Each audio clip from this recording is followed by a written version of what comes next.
केरे उठा बेला कोठावाया तारियो,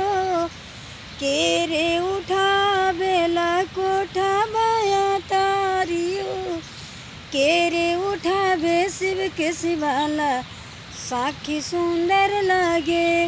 केरे उठावे भोल के शिवाला साखी सुंदर लागे। ससुर उठा बेला कोठा बाया तारियो,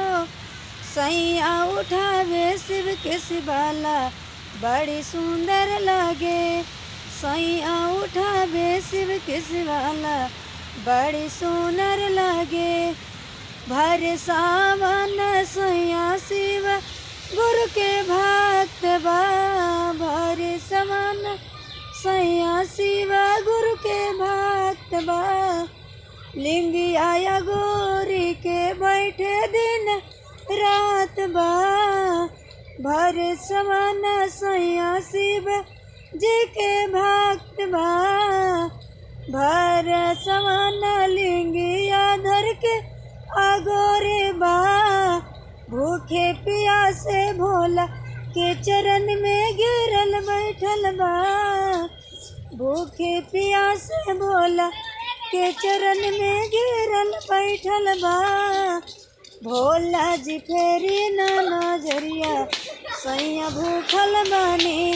रउआ के लिया धरिया गोरी सैया बैठल बानी, भोला जी फेरी ना नजरिया सैया भूखल बानी, रवरे हिलिंगिया धरिया गोरी सैया बैठल बानी। भर सावन खाली सैया भांगिया के पियला, भर सावन खाली सैया गांजे पी के रहेला, जैसे भोले जी होवे दानी वैसी हमर सैया बानी, जैसन भोले दीन अवघड़ दानी वैसन हमर सैया बानी। भंगिए के लिंग में भोले जी दिन रात रहेला, वैसे ही सैया हमर गंजवे पी के रहेला, दोनों के जोड़ी बाबा बराबर भोले सुनी तानी, हमर सैया जी के दीन ज्ञानवा, हमर राजाओ के दीन ज्ञानवा, कितना समझाई उनकर बीबी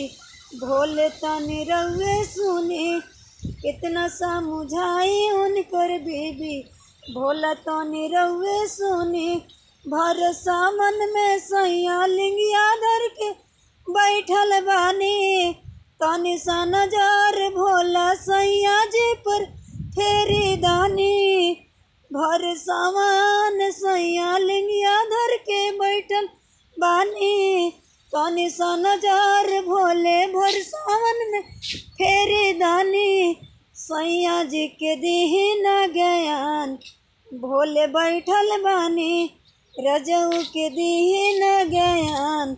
ओहो बैठल बानी।